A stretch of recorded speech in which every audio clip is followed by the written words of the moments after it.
하나님 말씀, 귀한 말씀 보십니다. 요한계시록 1장 5절, 6절 말씀입니다. 하나님 말씀 우리 같이 2절 말씀이니까 한 목소리 읽겠습니다. 시작. 또 충성된 증인으로 죽은 자들 가운데서 먼저 나시고 땅의 임금들의 머리가 되신 예수 그리스도로 말미암아 은혜와 평강이 너에게 있기를 원하노라.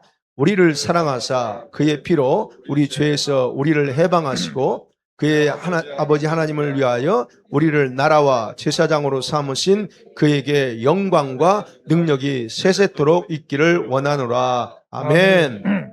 아멘. 예. 오늘 우리가 계속 기도했죠. 우리 시간에 귀한 목사님, 저기 목사님 소개 나오죠. 미국에서 목회하시고 은퇴하시고 이제는 전 세계적으로 다니시면서 말씀도 가르치시고 또 이스라엘 사역도 하시고 하십니다. 이 시간에 귀한 목사님 나오십니다. 나오셔서 오늘 귀한 하나님 말씀 전하시겠습니다. 우리가 지난 주일 부활주일을 지냈죠. 우리가 매번 절기를 지키는 것은 우리가 그 가장 중요한 그 내용을 기억하기 위해서 해마다 부활주일을 통해서 우리의 신앙을 다시 이렇게 힘을 주는 그런 하나님의 역사가 있는 줄로 믿습니다. 수년 전에 제가 부활절 설교를 방송국에 보낸 적이 있어요. 녹화를 해서, 옛날에 이제 녹화해서 보냈죠. 이거 보냈는데 제목이 당신의 부활을 믿습니까? 이렇게 보냈어요. 근데 방송국에서 나갈 때는 당신의 부활을 믿습니까로 나가지 않았어요. 당신은 부활을 믿습니까? 이렇게 나갔어요. 이 당신은 부활을 믿습니까와 당신의 부활을 믿는 게 다르잖아요. 근데 보통 우리가 예수님의 부활은 얘기하지만은 그 결과로 우리도 부활하는 건데 그에 대해서는 별로 관심이 없기 때문에 그 방송에 있는 분이 그냥 알아서 당신은 부활을 믿습니까로 내보낸 거예요. 근데 우리가 부활이 중요한 거는 부활주일 지나고 이제 첫째 주일인데 부활의 신앙이 중요한 것은 마치 우리 몸에 심장이 중요하잖아요. 심장에서부터 몸 전체에 피를 팍팍 보냄으로써 우리가 살아 움직이듯이 우리의 신앙의 심장은 부활입니다. 부활을 믿는 사람은 성경의 모든 말씀을 하나도 남김없이 충분히 능력히 믿을 수 있는 줄로 믿습니다. 그런데 부활을 믿는 게 쉽지 않죠. 사실은 논리적으로 봤을 때 빈무덤을 놓고 논리적으로 설명할 때 부활하지 않을 수가 없는 사건입니다. 수많은 사람이 부활 때문에 목숨을 버리고 피로 증언을 한 것이 논리적으로 보면은 부활을 믿지 않는 게 사실은 정상이 아닙니다. 그런데 많은 사람은 그렇게 이해돼도 안 믿어지는 사람이 많아요. 그래서 성령께서 여러분이 부활을 믿는다는 건 성령님께서 여러분을 감동하신 거예요. 성령님께서 믿게 하시고 그 믿음으로 말미암아 우리 신앙에 큰 힘을 얻고 우리 존재 자체가 새로운 피조물로 변화되는 가운데 우리는 예수님의 십자가 보혈로 깨끗이 씻음을 받은 의로운 신분으로 우리가 살게 된 것이에요. 할렐루야. 오늘 이 본문은 저는 여러분과 똑같은 개역, 개정 말씀을 사용하는데 이 본문은 킹 제임스 버전 본문을 가져왔어요. 뭐 다 비슷한데 약간의 차이가 있기 때문에 원어를 해석하는 것은 양쪽 다 같습니다. 같은데 여기에 좀 더 클리어한 것 같아서 가져왔는데 신실한 정인, 우리 개정개혁은 충성스러운 정인이라고 그랬죠. 이 정인은 마르치스라고 순교자입니다. 정인은 순교자. 피를 흘릴까지 정인이 되신 분이 바로 예수 그리스도예요. 무엇의 정인인가? 하나님의 수많은 약속의 말씀, 진리에 대한 정인이에요. 360번 이상의 성경 예언된 그 말씀을 따라 이 땅에 오셨고 이제 앞으로 1500개의 말씀의 약속의 성취를 위해서 다시 오실 그분이 이 땅에 초림하셔서 피를 흘려서 하나님의 약속의 말씀은 반드시 할렐루야. 아멘. 반드시 성취된다는 것을 전거하신 거예요. 아멘. 피로 증가는 가장 강력한 겁니다. 예수의 부활 사건을 그 당시에 수많은 성도들이 피를 뿌리면서 순교당하면서도 증언했잖아요. 그 부활 신앙을 우리가 가지고 나가야 되는데 오늘 본문에 보면은 죽은 자들 가운데 첫째로 나셨다 그랬습니다. 잠자는 자들의 첫 열매라 그러셨잖아요. 첫 번으로 나셨고 첫 열매라는 것은 앞으로 우리도 이어서 다 부활이 되고 놀라운 삶을 살게 된다는 사실을 말씀하고 있는 겁니다. 얼마나 감사합니까? 이거? 그래서 이 부활을 믿게 될 때 막 춤을 추잖아요. 인생의 모든 문제가 예수 부활 다 해결돼 버렸잖아요. 우리의 영원한 문제가 다 해결돼 버렸잖아요.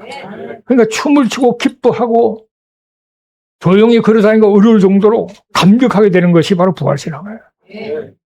교회에서 쭉 자란 분은 그런 감격이 없을지 모르지만 우리같이 저는 안 믿는 가정에서 또 나이가 들어서 머리가 다 클 대로 커서 예수를 믿게 될 때 성경 자체를 일단 믿기 어렵고 그러면 부활은 도무지 이거는 믿을 수가 없는 사건인데 이것이 믿었을 때 기뻐하고 눈물 흘리고 춤을 추면서 모든 문제가 해결됐다는 감격 속에 뛰어서 춤추게 되는 거예요. 그런데 예수 그리스도는 바로 죽은 자들 가운데 첫째로 나설 뿐만 아니라 땅의 왕들의 통치자십니다. 땅의 왕들의 통치자. 만왕의 왕이라고, 만왕의 왕. 할렐루야. 이 만왕의 왕께서 우리를 사랑하셔서 자기의 피로 우리의 죄들에서 우리를 씻으셨어요. 사랑하셔서 우리를 위해서 피를 흘렸고 그 피가 우리의 모든 죄를 감당하셨다는 증거로 부활하셔서 사망구제를 철폐시켜버렸는데 우리는 거기서 끝나기가 쉬워요.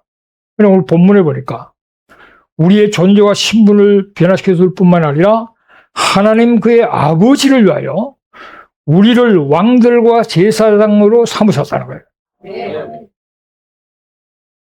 하나님 아버지를 위하여.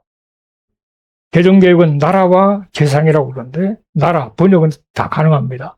그리고 왕들, 그러니까 우리가 예수 믿고 제사함 받고 구원을 받은 것으로 끝나는 게 아니라 이제는 하나님 아버지를 위해서 왕으로 제사장으로 신분을 받았고 그렇게 살라는 거예요. 왕으로 사시기를 지금 축복합니다. 제사장으로 살아라는 거예요.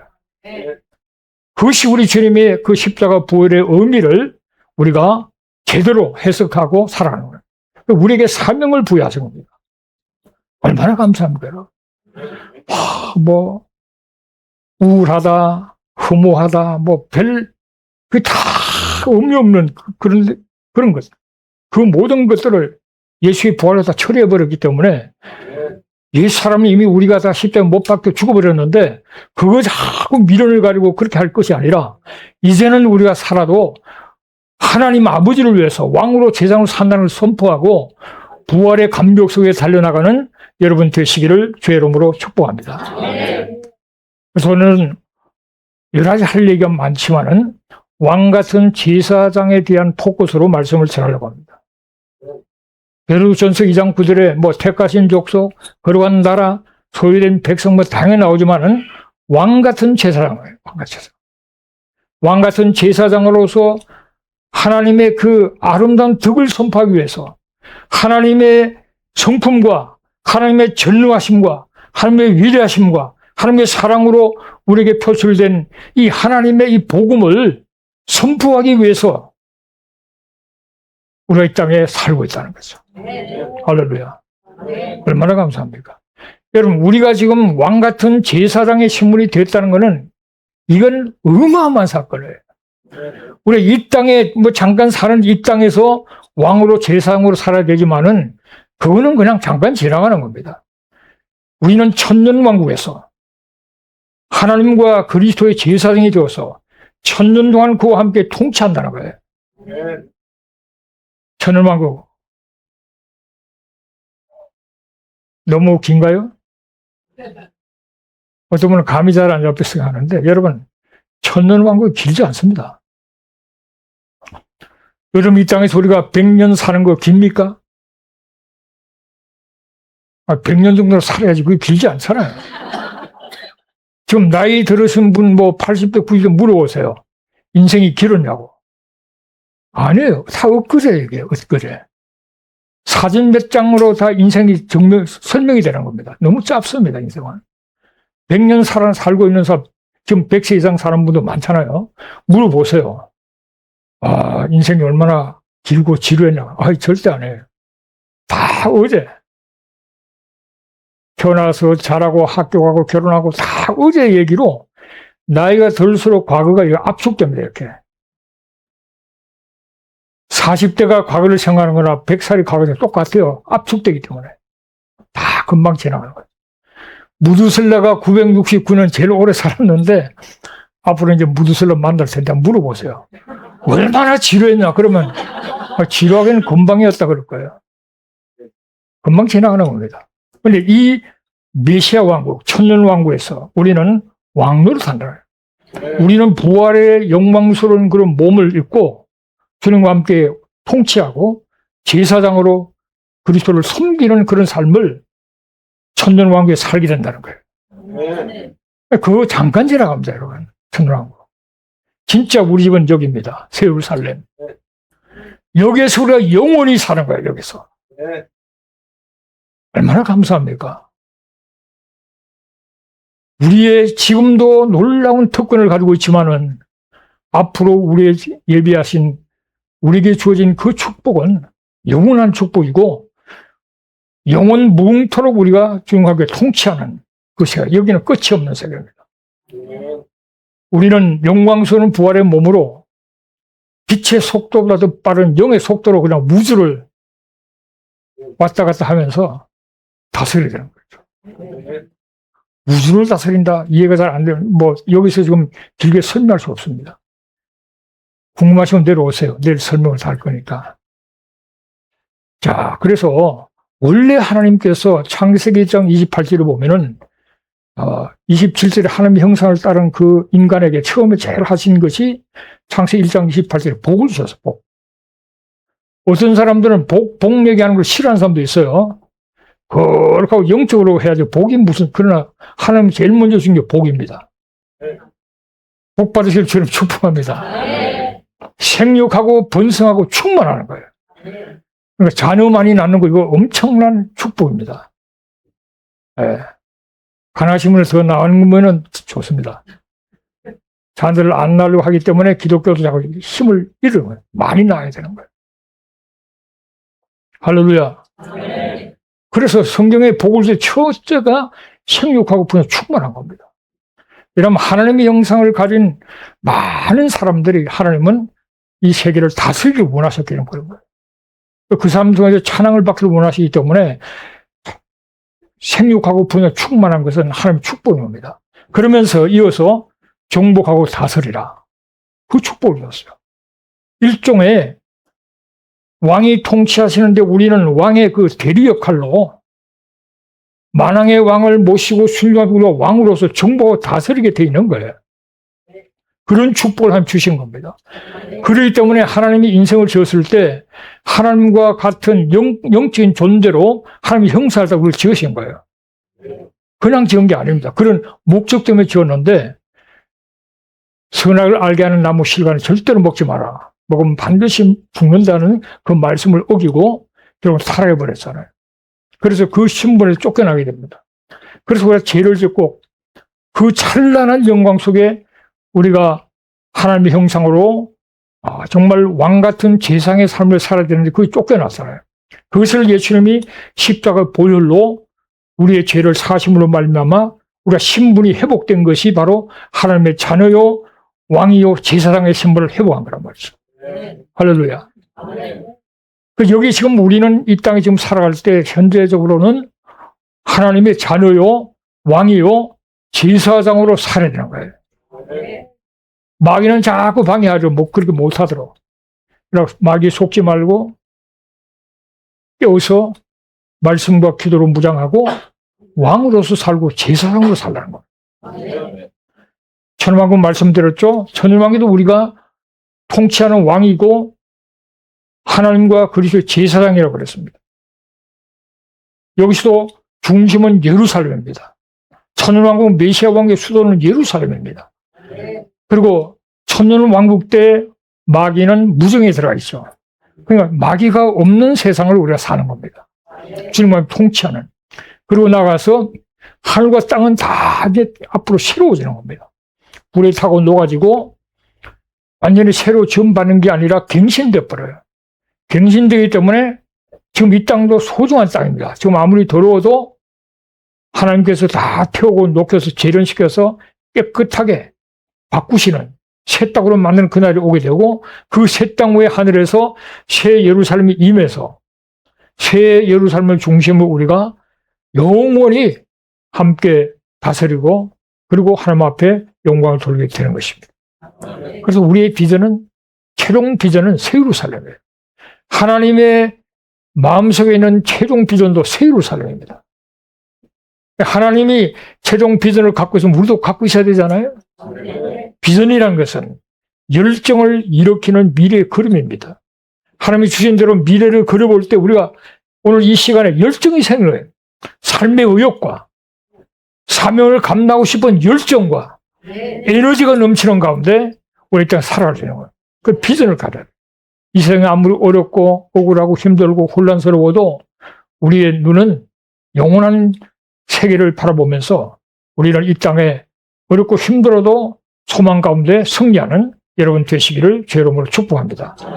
문제는 지금 앞으로 천년왕국이나 천왕 때는 마귀와 무정이 들어가 있게 되는 거고, 새 예루살렘 아예 그 마귀 자체가 없습니다. 영원 불멸 들어가 끝나버리기 때문에 앞으로 찬란한 미래가 있는데, 오늘은 마귀가 이미 십자가에 패배했지만은 여전히 살아 움직이면서 우리를 공격하고 있는 거죠.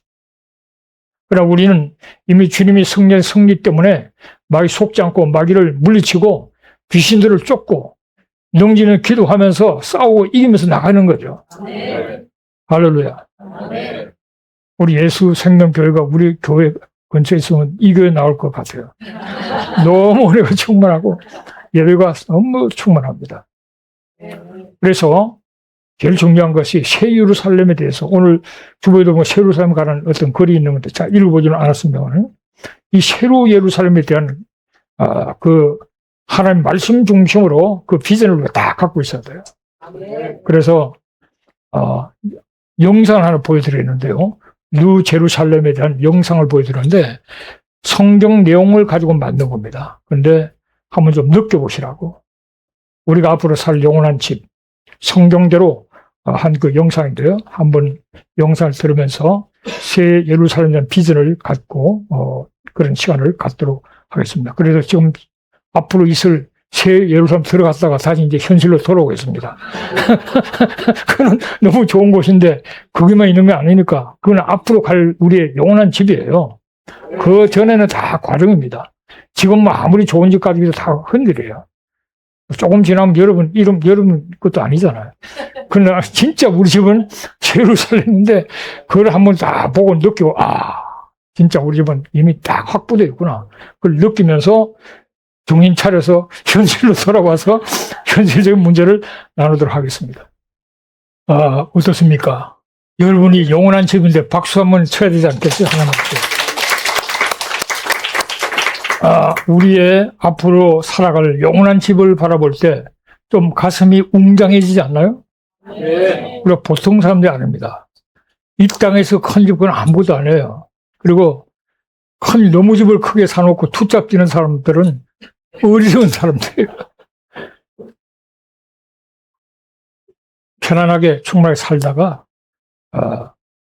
우리의 주어진 그 모든 것으로 하나님 나라를 위해 헌신하고 영원한 하나님 나라 예루살렘에서 영원토록 통치하는 저와 여러분 되시기를 주의 이름으로 축복합니다. 아멘.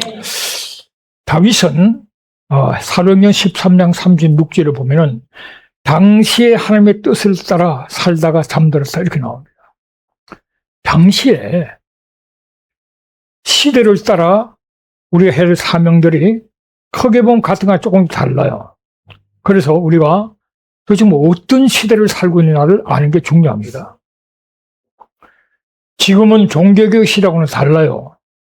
그 당시에는 종교개혁 시대는 종교개혁 시대로서의 하나님의 뜻을 따라 영적 전쟁을 나가야 될 그런 것이 있었지만 지금은 그런 때하고 다른 지난 기독교 역사, 2000년 역사하고 역사 속에 어느 때하고도 다른 때를 우리가 살아가고 있어요. 기독교 역사라는 게 항상 전쟁도 있고 수많은 어려움이 있고 하지만은 그전에 저는 없었던 일들을 우리가 다 성경적 일인데 그거를 경험하고 살아있기 때문에 이 시대를 정확히 파악해야 되는데 시대의 특징의 최고의 것이 뭐냐 생각할 때 저는 이사야 66절 8절 66장 8절 이 말씀이 하나님의 이 시대 속의 최고의 기적이요 작품이라고 생각합니다. 같이 한번 읽어보겠습니다. 이러한 일을 들은 자가 누구이며 이러한 일을 본 자가 누구이냐. 나라가 어찌 하루에 생기겠으며 민족이 어찌 한순간에 태어나겠느냐. 그러나 시온은 진통하는 즉시 그 아들을 순산하였도다. 지난 1900년 동안에 없었던 사건이에요. 기미도 보이지 않았던 하나님의 방법을 기적같이 이스라엘이 1948년 5월 14일 날 딱 나라를 독립을 선포하고 시작된 거예요. 하루 만에 선포하고 시작됐어요. 물론 그 몇 달 전에 11월 달에 1947년 11월 달에 유엔에서 통과가 됐지만은 통과가 됐다고 해서 나라가 세워진 게 아니잖아요. 그런데 전격적으로 이 팔레스타인 땅을 다스렸던 영국이 떠나가는 그 순간에 많은 사람들은 아직은 우리가 준비가 부족하니까 할 수 없다고 생각했지만은 며칠을 해서는 아니다. 수천 년 만에 주어진 한 번의 기회다. 그래서 선포하고 바로 그냥 독립전쟁에 들어갔잖아요. 주위에 연합군의 공격 속에 생각 외로 하나님의 도심 속에 그 전쟁을 이기면서 이스라엘은 점점 더 지금 강해져 가고 있는 그런 가운데 있어요. 이게 지난 2000년 역사 속에 없었던 사건을 우리가 지금 보고 있는 거예요. 하나님이 하시는 일을 우리가 인간의 잣대로 함부로 생각하면 안 되는 거예요. 하나님이 100% 하신 겁니다. 기적입니다. 기적. 왜? 때가 됐기 때문에.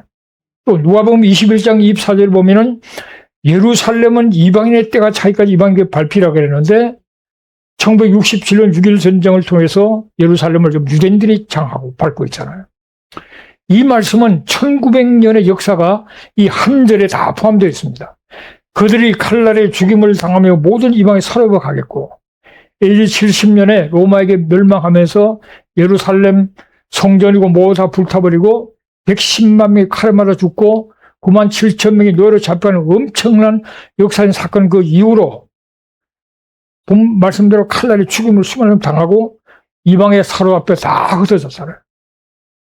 그 뒤로는 유대인들이 예루살렘을 여러 나라가 주장했지만은 알지를 못했다가 6.1 전쟁, 그것도 자기들이 계획한 전쟁이 아니에요. 뒤에 연합군들이 다 이스라엘 없애기 위해서 수많은 소련의 무기를 준비하고 다 준비해서 전쟁이라는 게 함부로 할 수 있는 게 아니잖아요. 사람이 죽는 것이기 때문에 이건 100% 이거는 승리한다 확신했기 때문에 일으킨 전쟁입니다. 그러나 이스라엘이 이겼어요. 그래서 예루살렘을 회복하고 더 많은 땅도 차지하고 지금까지 나오고 있는 이게 우리 시대의 가장 큰 기적이에요. 이 기적은 하나님의 하신 일이고 여기에 하나님의 메시지가 있는데 이거를 그냥 먼 나라 얘기로 생각하면은 큰 잘못이에요. 우리는 성경 말씀대로 모든 것이 성취되는 줄로 믿습니다. 그래서 예수님이 고린도전서 15장 3절 4절을 보면은 성경대로 죽으셨다 그래요. 그리고 성경대로 사흘 만에 다시 살아나셨다는 거예요. 성경대로 되는 거라고 하죠. 그래서 우리는 지금까지 많은 말씀이 성취되었지만 아직도 성취 안 된 말씀들을 우리는 100% 이거는 반드시 성취된다는 사실을 믿고 나갈 수가 있는 거죠. 그를 예수 그리스도가 충성된 정인으로서 약속의 말씀은 반드시 성취된다는 것을 우리에게 가르쳐 주는 거예요. 왜 그럼 이것이 가장 큰 기적이고 이스라엘이 독립하고 예루살렘 회복된 거는 그게 무슨 의미가 있는가? 만왕의 왕이 오시겠다는 겁니다. 오시려면 오실 장소가 있어야 되잖아요. 성경 말씀에 예언되고 약속된 대로 어느 곳에 와야 돼? 그곳으로 오시기 위해서 이스라엘 독립하고 예루살렘을 회복하시고 그곳으로 오시겠다는 거예요. 우리가 예수님이 다시 오실 걸 그렇게 사모하고 기다리면서 막상 지금 오시기 위해서 하나님은 구체적으로 역사 속에 무대를 만들고 계시는데 그게 관심이 없단 말이에요. 그럼 도대체 예수님이 어디로 어떻게 오신다는 거예요? 얼마나 많은 사람들이 다 우리 참 친구들이고 다 우리 같은 크리스찬들인데도 모르는 사람이 너무 많은 겁니다.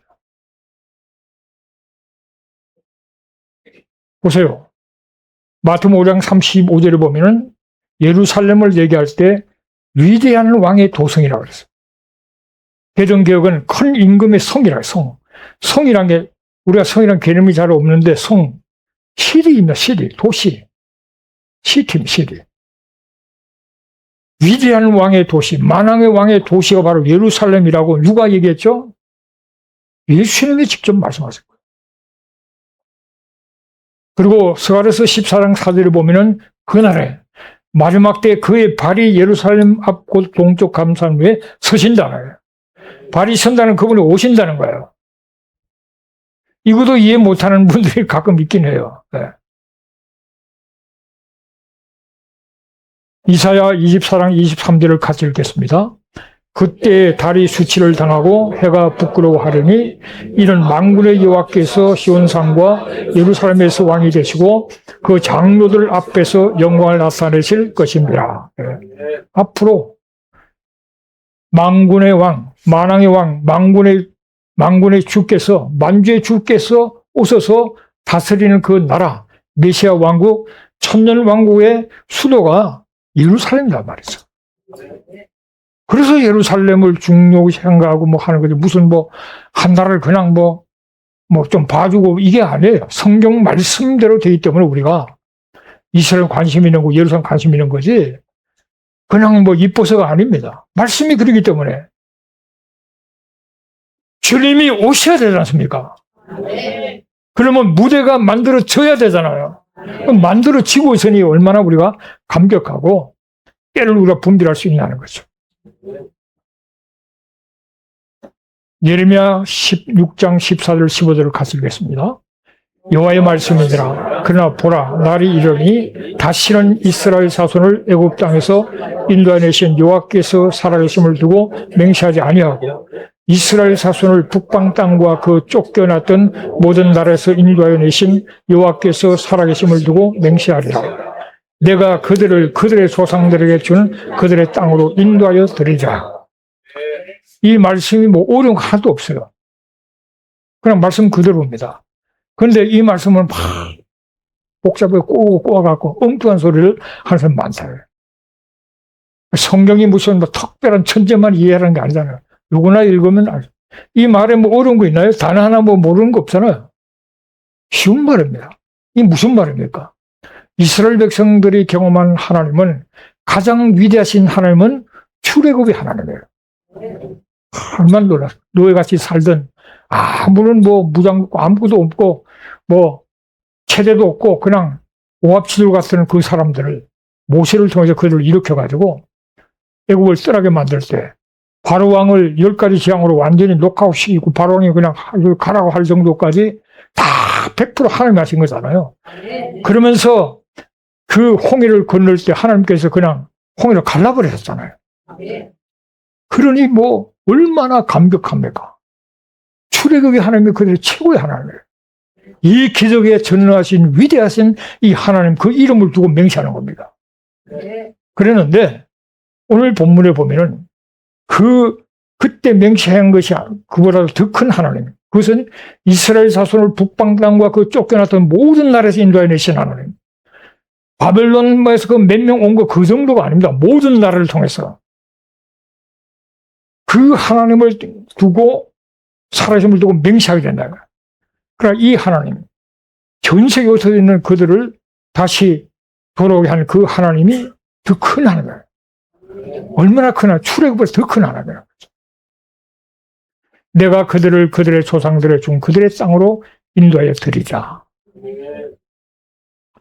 아무리 그렇지 유대인들이 약속의 땅으로 돌아가는 것이 출애굽의 홍해를 가른 것보다 더 크다? 그 말이 되나? 그렇게 생각이 쉬워요. 그렇잖아요? 홍해를 막 갈랐던 그 하나님인데 도대체 그보다 더 큰 하나님, 더 큰 기적이 뭐가 있을 수 있겠나? 그렇지 않습니다, 여러분. 1880년부터 자세히 겉들어서 고통받고 죽음을 당하는 그 유대인들이 고토로 돌아오기 시작합니다. 그것을 제3의 그 알리아라고 합니다. 출애굽 할 때 알리아 했죠. 약속에 돌아갔죠. 그 다음에 바벨론에서 돌아간 한 5만 명 돌아갔습니다.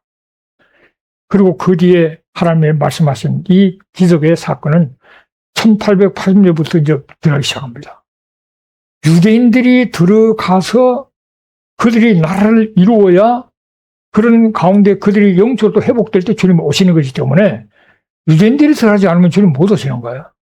하나님은 역사 쓰는 가운데 1차 세대를 지나고 2차 세대를 지나고 홀로코도 그렇죠. 수많은 사람들이 많은 그런 고통을 당했지만은 2차 세계대전 홀로코드 이럴 때 엄청나게 아이만 150만 죽고 600만이 죽는 무지무지한 그런 정말 고통 가운데서 그들이 우리가 살려면 돌아가야 된다. 유럽 같은 데는 유대인들이 자리를 잡고 잘 산 사람이 많았습니다. 그러나 어디서 살더라도 아무리 잘 살고 뭐 권력들하고 같이 움직이고 해도 여차하면 유대인들은 공격하고 다 뺏기고 쫓기고 죽임을 당하니까 돌아가자는 운동이 생기게 돌아가는. 그게 인류 역사하고 맞물려 있어요. 그래서 2차 세계대전 유대인들에게 조금 더 관심을 가졌으면 2차 세계대전이 안 일어날 수도 있었던 그 사건이 전쟁이 터져서 유대인들을 좀 받아주고 좀 했으면 괜찮을 것을 결국은 안 받아줬다가 전쟁이 나가지고 5천만이 죽어요. 뭐 독일과 뭐 영국 각 나라마다 다 그냥 죽노. 한 5천만이 죽었습니다. 그러는 가운데 유대인들은 본격적으로 들어가기 시작하고. 그래 아무리 들어가도 1948년 독립할 때 65만 정도밖에 들어가지 않았어요. 못 들어갔습니다. 그러나 그 뒤에 독립전쟁이 생기고 막 사건 속에 계속 들어가기 시작해서 지금은 10배 이상이 들어갔습니다. 약 한 740만 명 유대인들이 들어가 있어요. 그리고 앞으로 밖에도 그 정도 있는데 그것도 또 들어갈 겁니다. 이게 기적인 겁니다. 가장 위대한 사건은 그 강력한 부소련 연방, 어마어마한 이 나라잖아요. 하나님은 부소련 연방을 해체까지 시켜버려요. 그전에는 유대인들을 못 나도록 막고 있었지만은 부소련이 해체되고 나서 100만 이상의 한꺼번에 엄청난 유대인이 나오게 됐어. 그래서 하나님의 섭리를 보는 사람들은 부소련 해체, 뭐 정치적으로 경제적으로 뭐 여러 가지 설명이 있지만은 한쪽 사이드에 보면 하나님께서 당신의 백성들이 들어가야 될 때가 되기 때문에 아예 해체시켜버린 거예요. 할렐루야. 그래서 이 기적의 세 가지가 우리 시대의 하나님의 특징을 보여주는 사건들입니다. 그리고 이 지금 제2의 출애굽, 제3의 알리아 이 현상을 지금도 진행 중에 있는 겁니다.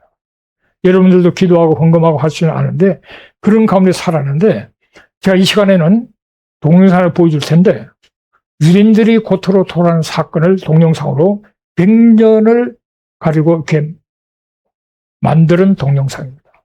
100년 동안 1948년에서 100년 사니까 그러니까 1948년까지 100년이 아니고 독립할 때까지 70년이 되죠. 70년. 그러나 독립 70주년을 기념하면서 지금까지 해서 100년간에 걸쳐서 유대인들이 어떻게 돌아가는가. 자기들이 태어난 곳에서부터 돌아가는 겁니다. 잠깐 이민 가서 좀 살다가 그냥 여기보다 돌아가자 이게 아니고, 혹은 뭐 할아버지 때는 이민 왔지만 손자들 가고 이런 정도가 아니고 몇천 년을 살다가 흩어져서 나름대로 숨어서 살고 별별 모습을 살다가 때아리면 돌아가는 겁니다. 그리고 잃어버렸던 히브리를 다시 만들어냈어요. 성경 히브리어는 한정이 있잖아요. 현대 히브리어는 모든 걸 히브리어로 다 할 수 있는 그걸 만들어내가지고 전 세계 각 나라에서 다양한 언어를 쓰고 유대인들이 살다가 돌아왔을 때 일단 히브리를 배우고 해서 나라를 하나로 만드는 겁니다. 그래서 지금 100년까지 그러니까 독립한 지 70주년 동일한 70주년 같으면은 2018년이 되잖아요. 그 100년이니까 1918년에서 2018년까지 100년이니까 1918년이 어떤 해냐면은 1차 세계대전이 1917년에 끝납니다. 끝난 이후로부터 해서 들어가기 시작하면서 자기가 태어난 나라, 어떤 사람은 막 2000년 뭐 수많은 세월 동안 조상 대대로 숨을 살다가 온 사람도 있고 몇백만 온 사람도 다양한데 일단 자기가 태어난 나라에서 들어오는 겁니다. 그래서 왼쪽에는 나라 이름이 쫙 있습니다. 그리고 막대표로 숫자마다 막대가 늘어나요. 처음에는 폴란드 유대인들이 많아요. 폴란드 유대인들이 홀로코스트 많이 죽죠. 그 자관 폴란드 유대인이 많은데 나중에 시간이 가면은 러시안 주들이 많이 나옵니다. 그래서 그것이 해마다 몇 명 들어왔다는 오른편에 나오고 제 밑에는 전체 통계, 들어간 통계가 나오고 그래서 수백만 명이 들어왔고 또 자녀를 낳고 그래서 지금 현재 740만의 유대인들이 이스라엘 땅에 살고 있는 거예요. 한번 보겠습니다. 저는 처음에 이 동사를 보고 눈물을 많이 흘렸어요. 여러분, 한 사람 한 사람이 얼마나 소중하고 한 사람의 인생이 얼마나 나름대로 다 역사가 있고 합니까? 그런데 그 한 사람 한 사람을 다 황금 속에 있는 그들이 하나님께 역사에서 그들로 곳으로 돌아가게 만드는 거. 그걸 보면서 너무 감동적이고 또 가운데 보면은 뭐 홀로코스트 중요한 그런 그 역사가 잠깐 보입니다. 예를 들면 뭐 고르바초프가 구소련 해체를 선언하는 그런 것도 나오고 여러 가지가 이제 나옵니다. 잘 한번 보시기 바랍니다.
오늘 이 시대에 가장 하나님 하시는 중요한 일이 바로 독립과 열감 회복과 알리아. 이 지금 절반은 들어갔는데 성경 말씀은 한 사람도 남기지 않겠다 그랬습니다. 앞으로 다양한 사건 속에 들어가고 미국에서도 꽤 들어가는 사람들이 있죠. 미국은 환경이 평화 좋으니까 잘 들어가기 어려운데 지난번에 금융위기 때 좀 충격을 받고 들어가는 사람도 좀 있었고요. 앞으로 하나님이 무슨 일을 하실지 몰라도 하나님은 말씀하신 대로 그렇게 이루시는 하나님이신 것을 믿으시기를 바랍니다. 자, 제가 이 시대를 얘기했고요. 또 새 예루살렘, 우리의 영원한 집도 얘기했습니다. 할렐루야. 네. 미래에 대해서 좀 걱정을 내려놓으세요. 네. 여러분이 아무리 좋은 걸 갈래도 이미 하나님께서 우리가 상상도 못할 미래를 딱 준비해 놓았습니다. 네. 그러니까 좀 편안하시길 바라고요. 이 땅에서 우리가 참 기쁨으로 늘 기도하면서 감사하면서 하나님의 사랑을 생각하면서 이 땅에서 일상적으로 열심히 살아가면 되는 거예요. 네. 미래가 다 보장되기 때문에 뭐 그렇게 애타게 그럴 게 아니라 현실 속에서 내가 할 일을 하면 되는 거죠. 네. 그래서 우리가 일상 속에서 왕 같은 세상의 삶을 살아야 돼요. 네. 할렐루야. 네. 그래서 제가 왕 같은 삶이 뭘까? 정복하고 다스리는데 훌륭한 왕은 백성들을 잘 섬기잖아요. 백성들을 살립니다. 섬깁니다. 큰 영향을 주는 그 사람이 왕이에요. 뭐 회사 대표가 해서 왕이 아니에요. 겉으로는 회사 대표, CEO가 책으로 그 컴퍼니 왕 같지만 하나님 보실 때는 들어간 지 얼마 안 된 그 사람이 왕일 수도 있어요. 그 사람이 오히려 대표를 위로해주고 격려해주고 힘을 줄 수 있는 거예요. 그래서 왕같이 살아야 돼요. 저는 그 논문을 쓰기 위해서 풀로신학교에 가서 한 6개월 동안 논문을 쓴 적이 있습니다. 근데 이제 논문을 쓰러 가기 전에 먼저 도서관장 앞에 편지를 하나 썼어요. 나는 옛날에 뭐 오랫동안 여기서 공부했던 사람인데 이번에 박사 논문을 쓰기 위해서 기 도서관을 내가 좀 사용하겠다. 그러니까 몇 시에 문을 열고 몇 시에 문을 닫고 깨끗한 물을 좀 준비해 놓고 공기를 좀 맑게 해달라. 그렇게 해서 편지를 썼는데 그걸 내가 보내면은 그 도서관장이 이 미친 또라이가 하나 있구나 생각하지 않겠어요? 그 편지를 우리 아내한테 보냈어요. 아내가 딱 보더만 이게 뭐야? 딱 보니까 이거 뭐 논문 진짜 쓰나 보다. 그때부터 도시락 2개를 사주기 시작했어요. 그래서 제가 그 학교에 문을 10시간, 문 닫는 시간을 정해주고는 그래 하고 있는 거죠. 그리고 물도 항상 깨끗하게 만들어 놓고 다 하고 있는 거예요. 그러나 내 느낌에 내가 왕인데 참 수고가 많구나. 내 논문 쓰도록 이렇게 일찍이 도서관을 만들어 놓고 다 직원들이 문 열어주고 닫아주고 청소하고 그러니까 늘 보면 감사하죠. 수고 많다 그러고. 내가 왕이니까. 그런 마인드로 살아가는 거죠. 어디 가도 내가 기죽지 않고 내가 회사에서 제일 골 아픈 사람이 CEO입니다. 그런 사람 만날 때 격려해주는 거예요. 기도해주고 축복해주고 그게 왕이라고. 그래서 왕으로 일상적으로 살아가는 데서 가장 중요한 게 뭘까를 생각해 봤는데 다 같이 읽겠습니다. 여호와여 내가 전심으로 부르짖사오니 내게 응답하소서.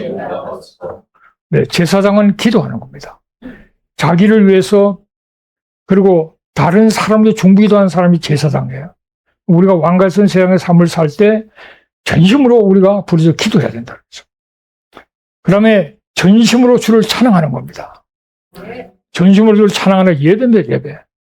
기도를 열심히 하고 예배 전심으로 예배에 들어서 그 사람이 왕 같은 제사장의 삶을 살아주고 있는 거예요. 여러분, 예배가 얼마나 중요한지 몰라요. 왜 선교합니까? 선교가 중요하지만은 더 중요한 건 예배입니다. 예배. 수많은 먼 나라에게 복음을 제가 왜 전합니까? 그 하나님을 몰랐던 사람들이 하나님을 알고 하나님의 이름을 부르고 예배하기 위해서 전하는 거예요. 그래서 우리가 예배 성공을 해야 되나? 나도 성공 못한 예배를 누구한테 예배하라고 하겠어. 내가 예배 은혜 받고 말씀 깨닫고 하나님의 뜻을 깨닫고 능력 받고는 많은 사람들도 예배하도록 하나님을 모르는 사람은 복음을 하나님 가르쳐주고 믿게 만들고 예배하도록 만드는 거. 그게 제사장의 삶이라는 사실을 기억하게 되시기를 여러분 축복합니다. 그럼 마가복음 10장 44절에 보면은 너희 중에 누구든지 어뜸이 되고자 하는 자는 모든 사람이 종이 되어야 하리라. 어뜸이면 어뜸. 왕이 되는 왕. 내가 좀 왕답게 살고 싶으면 모든 사람을 섬기는 자가 돼야 된다는 거죠. 그래서 예수님은 모든 사람을 위해서 대속물사를 주시기까지 하셨어요. 그래서 만왕의 왕이 있는 거예요. 그 우리가 왕으로 살아간다는 것은 사람을 섬기는 겁니다. 그러니까 내 문제는 극복하고 어떤 사람은 뭐 남 도와줄 그게 없죠. 내 문제 맨날 빠져서 외롭고 슬프고 뭐 아프고 뭐 억울하고 뭐 맨날 그러다가 끝나는 인생이 되면 안 되는 거예요. 내 문제를 믿음으로 말씀으로 기도하면 극복하고 다른 사람에게 위로하고 격려해주고 귀신을 쫓아내주고 병자를 기도해주고 꿈을 갖게 만들어주고 필요하면 나눔을 가지면서 섬기는 그게 왕이라고. 왕으로 사시기를 저는 축복합니다. 여러분 사는 그곳이 바로 여러분이 통치하고 영향을 줄 곳입니다. 거기서 왕노를 하는 거예요. 여러분이 사는 직장에서 왕노를 해야 왕도도 안 하고 어디서 터지고는 교회만 와서 막 그러면 안 되고 그래서 은혜 받고 직장을 변화시키고 직장이 여러분들 살아나야 되잖아요. 네. 그런 삶이 왕도를 사는 삶이고요. 주님은 말씀하셨죠. 주의 하나님을 사랑하고 또한 내 이웃을 내 자신같이 사랑하라. 사랑하는 게 그게 바로 섬기는 그게 왕도를 사는 거란 말이죠. 시편 118편 17절을 가졌습니다. 내가 죽지 않고 살아서 여호와께서 하시는 일을 선포하리라. 여호와께서 하시는 일, 십자가와 부활 사건뿐만 아니라 이 세대 속에 다양한 하나님 하시는 일들을 깨닫고 이 일을 선포하는 거예요. 거기는 내 간정부터 복음을 전하는 것뿐만 아니라 내가 받은 은혜 간정, 내가 깨달은 시대에 대한 거, 뭐 다양한 것도 하나님 하시는 일을 깨닫고 내가 그를 전하는 거, 그게 왕 같은 제사장의 삶이라는 거죠.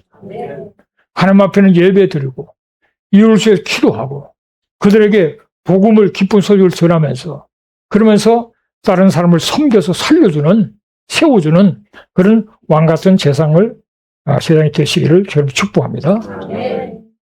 멋있지 않습니까, 여러분? 네. 삶의 기준을 딱 잡고 우리가 살아가는 거예요. 쓸데없는데 에너지 뺏기고 마음 뺏기지 말고요. 마음에 속지 말고 그래요. 그러면서 생각해 보니까 이 요셉이야말로 왕 같은 제사장 삶을 살았구나. 근데 요셉은 원래 요셉이 자랄 때 할아버지가 있었습니다. 이삭도 같이 있었습니다. 요셉이 17세 떠날 때까지 이삭 할아버지 아직 그때 살아 있었어요. 요셉이 팔리고 난 다음에도 몇 년 더 살다가 돌아왔습니다. 그리고 야곱 아버지잖아요. 요셉을 얼마나 사랑했습니까? 얼마나 하나님에 대한 자기들의 믿음과 경험을 얘기했겠어요. 우리 어릴 때 보면 요즘은 뭐 하도 뭐 이게 많아서 좀 덜한데 옛날에는 할아버지 할머니한테 얘기해달라고. 그 얘기도 새로운 게 아니고 그 옛날에 했던 그 얘기 또 듣고 싶어요. 또 듣고 또 듣잖아요. 그러니까 이삭이 할아버지가 자기가 모리아 산에서 완전히 죽을 뻔했던 사건부터 그 아버지 아브라함에게부터 또 들은 얘기가 얼마나 많겠어요. 그게 그 당시에는 100% 기억이 되는 겁니다. 반복 100% 기억되어 있던 그대로 요셉에게 다 가르쳐 준 거예요. 아버지도 자기가 그 피눈물 나는 그런 수많은 어려움을 겪으면서 살아와서 하나님을 만났고 하나님이 주신 약속 다 얘기했을 거예요. 그러니까 경건한 유산을 가지고 그가 소년 시절을 보냈을 뿐만 아니라 하나님께서 요셉에게 꿈을 주셨어, 꿈을. 그러나 자기 단이 굳게 서고 형들 11단이 주위에 둘러서서 자기 절하는 꿈을 꿨어. 그 꿈 얘기했다가 형들이 아주 미움을 받게 되죠. 또 해와 달과 11별이 자기에게 절하는 그런 꿈을 꿨어요. 그것도 얘기했다가 결국 미움을 받고 팔려가기까지 하는데 그런 삶 속에서 하나님과의 깊은 그런 교제와 조상들로 받은 하나님의 그 약속의 말씀을 다 갖고 있단 말이지. 그런 이 요셉이 17살에 노예로 팔려갔지만은 그 집에 들어가서 노예로 들어갔지만은 얼마 전에 가정 총무가 되잖아요. 그 총무가 되게 된 것까지는 바로 그 집에 들어갔는데 그 안에서 하는 행동을 가만히 보니까 이 보디발이 볼 때 이 사람은 보통 사람이 아니구나. 소년이지만은 하나님이 함께하는 사람을 알았기 때문에 또 하나님이 다 형통을 깨닫기 때문에 인정을 받게 되잖아요. 억울하게 누명을 지고 감옥에 갔지만은 간수장이 그에게 일을 다 맡길 정도로 그런 인정을 받는 사람. 그리고 하나님 함께하는 삶의 것을 그 간수장 이하 뭐 술 맡은 관장이나 떡 맡은 관장, 이 바로왕의 가장 가까운 척건들이 정치적으로 들어온 그 사람들이 인정할 정도의 사람이 되잖아요. 그래서 결국은 30살에 총리가 되고 80년을 다스려요. 110살을 살고 죽잖아요. 그리고 나중에 온 가족을 구원할 뿐만 아니라 그들을 용서하죠. 하나님이 이 모든 그 악한 일들을 선으로 바꾸셔서 우리 가족을 살리기 위해서 그렇게 하신 것이다. 큰 하나님의 섭리를 인정하는 큰 그릇으로서 그가 형들을 위로하는 그런 자리로 나갈 뿐만 아니라 그가 이삭 할아버지와 야곱 아버지를 통해서 받은 그 말씀들을 그가 얼마나 확실하게 붙들고 살았으면은 죽을 때 그렇게 얘기하죠. 당신들을 이 땅으로 인도하여 내사 아브라함과 이삭과 야곱의 맹세한 땅에 이르게 하실 거다. 지금은 노예로 있지만은 앞으로 아브라함과 그리고 이삭과 야곱의 약속하신 그 말씀의 성취를 위해서 너희들을 맹세한 땅으로 가게 할 텐데 그때 갈 때에 얼마나 그걸 확실히 믿었으면은 내 해골을 메고 올라가라. 그걸 맹세시켰어요. 조상들이 하시는 그 하나님의 약속의 말씀을 그야말로 죽으면서까지도 그 말씀을 기억하고 그 말씀 붙들고 살다가 죽을 때까지 기억하고 후손들에게도 남깁니다.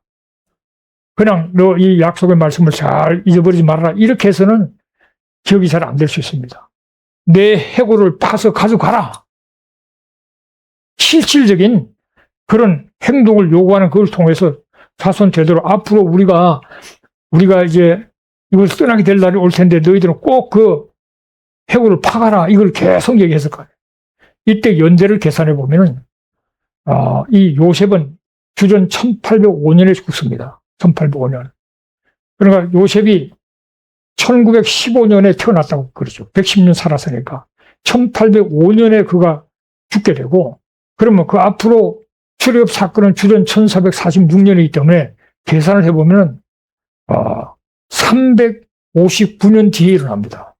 359년 뒤에 일어날 일을 내다보고 자손들에게 상부하면서 해골을 파하기까지 해요. 그러면 아무리 이렇게 어리석어 미련한 자식들도 해골 파라는 것까지는 안 잊어버렸을 거예요. 할렐루야. 하나님의 약속의 말씀은 반드시 이루어진다는 것을 믿고 살았고 죽을 때까지도 조상들에게 확실하게 증거하고 그리고 이 세상을 떠났어요. 그래서 그의 삶은 하나님이 함께 하시기 때문에 그는 항상 형통한 그런 삶을 살았고 주인이 볼 때 이 보디발도 이 사람은 보통 사람이 아니구나.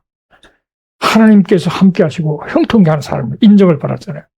간수장도 이렇게 보니까 하나님께서 요셉과 함께 하심을 보았다 그랬어요. 그래서 하나님의 형상을 보고 결국은 그런 과정을 통해서 그가 국무총리가 되었어. 그 말은 뭡니까? 바로 왕이 모든 걸 다 맡겼습니다. 실질적인 애굽의 왕은 요셉이었다는 거죠. 자기가 다 영향을 주는. 그리고 하나님 앞에 끊임없이 기도하면서 많은 사람들에게 은혜를 끼쳤던 바로 대제사장, 왕 같은 제사장의 삶을 살았단 말이에요. 그런 삶을 사시기를 주 여러분 축복합니다. 네. 여러분, 에이브람 링컨, 링컨은 어머니가 아주 경건한 분이셨는데 9살에 돌아가셨어요. 어머니가 9살에 돌아가셨는데 링컨은 그렇게 얘기했어요. 내게 선한 것이 있다면 천사 같은 어머니로 말미암은 것이다. 그렇게 했어요. 어머니가 9년을 링컨을 키웠으니까 어릴 때 생각하면 링컨이 철들어서 좀 생각하고 어머니를 기억하면 몇 년 되지도 않아요. 그러나 절대적인 영향을 줬습니다. 어머니에게 경건한 삶, 어머니의 기도하는 모습, 그리고 마지막 갈 때 성경을 주면서 너는 꼭 성경을 읽고 그렇게 살아야 된다. 기도하는 이거를 어머니가 짧은 시간이면 확실하게 세뇌시키기 때문에 그런 평생을 어머니의 기도 속에 산다고 생각했어요. 그러니까 오랜 시간을 하기 때문에 영향을 꼭 주는 건 아니에요. 우리가 짧은 링컨이 9살 때까지 그 밑에는 뭐 젖 먹는 시간이 있었고 몇 년 사이지만은 확실하게 심어줘가지고 나의 어머니의 기도를 나는 기억한다. 그 기도는 항상 나를 따라다녔고 평생 나와 함께 했다. 어머니가 늘 기억하면서 그도 열심으로 기도해서 백악관을 기도실로 만드는 대통령이라는 별명이 붙었잖아요. 20살의 노예 때 노예들의 그 매매하는 현장을 보게 되고 26세에 주의의회 의원이 되고 28세 변호사가 되고 결국은 52세 대통령이 되죠. 노예 해방을 시켰는데 우리 노예 해방하면 간단하게 생각하지만 여러분 참 이게 엄청난 사건입니다. 그 당시 미국이 국민이 3,100만이었어요. 3,100만 가운데 400만이 노예였습니다. 400만이 노예였어요. 자유민주를 표방하는 나라지만은 실질적으로는 노예가 400만 있었으면은 10%가 훨씬 넘어요. 한 12%가 노예였다. 노예. 그를 위해서 전쟁을 치러서 자기 나라잖아요. 자기 나라 그 국민들끼리 한 나라의 백성끼리 싸우는 거고 다 하나님을 얼마나 남군이 지고 북군이 승리했지만 이 남군도 얼마나 기도 많이 하나. 좀 더 미국의 남쪽이 신앙이 좋잖아요. 그렇게 기도했는데 하나님은 북군이 승리하고 노예를 해방시키는 쪽으로 했죠. 그 당시 60만이 죽었습니다. 이런 미국 사람 60만이 죽으면서까지 노예 제도를 없애기 위해 싸웠다는 것은 아무나 할 수 있는 게 아닙니다. 그건 미국은 여론이 중요한데 하나님 앞에 계속적으로 기도하고 하나님의 뜻을 따라서 끝까지 버티면서 수많은 사람 링컨을 공개했지만은 버티기 때문에 그런 노예를 해방시킬 수가 있었고 그리고 새로운 자유 미국이 자유국가라고 하지만 노예 제도를 갖고 있는 이상한 자유국가였어요. 노예 제도를 해방시키면서 실질적인 진정한 자유국가가 될 뿐만 아니라 민주주의 초석이라고 하는 국민을 위한 정부, 민주주의를 설명할 때 가장 간단하게 정확하게 설명하는 것이 바로 그 센텐스잖아요. 이걸 아브라함 링컨이 얘기했지 않습니까? 그러면서 57세에 너무 빨리 돌아가셨는데 저는 그의 삶은 정말 나라를 살리고 온 국민들을 섬겼던 정말 진정한 왕이었고 그러면서 하나님 앞에 끊임없이 기도했던 제사장이었어요. 이 삶이 바로 왕 같은 제사장의 삶입니다. 그래서 한번 정리해 보면은 그렇습니다. 10편 119편 145절 같이 읽습니다. 여호와여 내가 전심으로 부르사오니 내게 응답하소서. 네. 왕 같은 제사장은 기도하는 사람이고 또 전심으로 주를 찬양하는 예배를 드리는 사람이고 그리고 섬기는 사람이고 이미 말씀드렸죠. 그리고 여호와께서 하신 일을 선포하는 선교하는 사람. 이게 바로 왕 같은 제사장의 삶을 우리가 이거를 뭐 교회 안에 와서 뭐 공부하고 끝난 게 아니라 일상적인 내 삶에서 가정에서나 일터에서나 내가 어떤 모임에 갔을 때 그게 항상 이 말씀을 염두에 두고 왕 같은 제상의 삶을 사시기를 저는 축복합니다. 그래서 저는 이제 우리가 다시 부활주의를 지나면서 다시 한번 새로운 마음으로 다시 시작하자는 겁니다. 저는 항상 그렇게 합니다. 부활주의를 지나면 이제 새로운 또 출발이다. 부활신앙을 가지고 출발한다. 그것이 바로 강구는 주님을 의지하는 겁니다. 기도하는. 내 힘을 살 수 없다는 걸 알고 나와 이웃을 위해서 간구하고 그리고 주님을 찬양하고 그리고 주님을 섬긴다는 주님을 사랑하는 거예요. 주님을 섬기고 이웃을 섬기는 건 사랑이고 그리고 주님을 기다리는 선교적인 그런 삶을 살아가는 저와 여러분 되시기를 바랍니다.